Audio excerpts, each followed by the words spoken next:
The Puddle Jumper's Guide to Kicking Cancer by Elizabeth Billups. Hi there, my name is Gracie. Thanks for reading my story. I hope it helps you. I am pretty much just a normal kid. I am a soccer player, artist, and puddle jumper. I also have cancer. Having cancer just means that something's growing inside my body that shouldn't be there. I say get out. Cancer can grow in anyone, even very young babies and very old grandmas and grandpas. It can start growing pretty much anywhere in our bodies. The cancer in my body is growing in my blood. The fancy name for my kind of cancer is leukemia. I have a friend whose cancer is growing in his brain, and another friend whose cancer is growing in her bones. No matter where the cancer is growing, we've got to kick it out. Ruth says, yeah, scram. It was scary to find out I have cancer, but I felt much better when I met my awesome team of doctors and nurses. They've gone to school for forever to learn the best way to get the cancer out of my body, so I will be healthy again. My doctors and nurses are kind of like my very own cancer-fighting superheroes. I say, beat it, cancer. Ruth says, get 'em, chemo. Some people get their cancer removed by a doctor in surgery, and others get special x-rays called radiation that wipe out their cancer. And almost all people fight their cancer with special medicine called chemotherapy, or chemo for short. I get my chemo in lots of different ways. Sometimes I have to either swallow pills or drink medicine. It tastes really gross, but I know it's kicking out the cancer, so I do it anyway. Other times, I have to get shots, and they hurt, but I know the chemo is hurting the cancer more. To make it easier to get some of my chemo, my doctor put a special gadget under my skin called a port. My nurses are able to put chemo straight into my blood through this port. It's kind of like filling up a jug of water with a hose. The port is just under my skin, below the front of my shoulder. Now that the skin over the port has healed, I don't even notice it's there. But I'll keep it under my skin until all the cancer is gone. You can't see it, so it's my secret weapon to kick cancer. Chemo does a great job kicking my cancer out of my body. But the bad news is that chemo also sometimes makes my head hurt or makes me feel sick to my stomach. My doctor gives me medicine that usually helps, but sometimes I still throw up. Yuck! Some days it makes me really tired, so I need to rest on the couch and read or watch TV. It's also sometimes hard for me to poop, and I need medicine to get things moving, as Mom says. So my nurse is always asking me when I last pooped, which is embarrassing, but also kind of funny. Other days, I feel totally normal. I get to ride my scooter, go sledding, or jump in muddy puddles. Last time I played in the rain, Mom said it reminded her of how I deal with having cancer. She said, sometimes people let rain spoil their whole day. But instead of thinking about what you can't do because of the rain, you find a way to still have fun. I love the days when I feel great because I kind of forget that I have cancer for a while and get to just be a normal kid.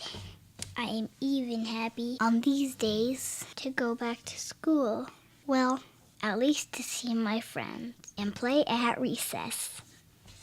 Probably the hardest part of my chemo is that it made my hair fall out. Don't worry, it'll grow back, but it was still awful to lose it. I feel different from other kids. Sometimes I wear hats or a wig. The wig looks really good, but it's pretty scratchy and hot. I'll sure be happy when my hair grows back. Rue says, I kind of like my new look, but this way is hot. Now Rue says, this is my kind of bath. Like I said, the chemo does a super job at kicking out my cancer.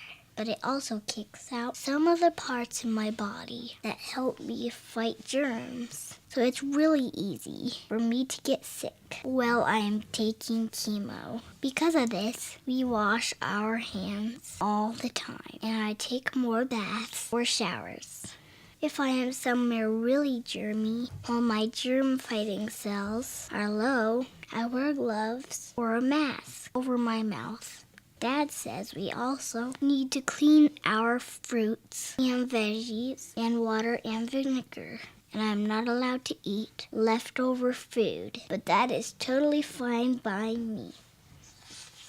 If I get a fever, I go to the hospital right away so my doctors can give me medicine to stop my fever. Once I am better, I get to go home again. But sometimes I stay in the hospital overnight for a while. Mom and Dad say it's a good chance to do things I normally don't have enough time to do, like play cards or learn chess. I say, I wonder what I can do with all this free time. Aprendo español? And Rue says, shh, I am undercover. Plus, people visit me and usually bring me gifts.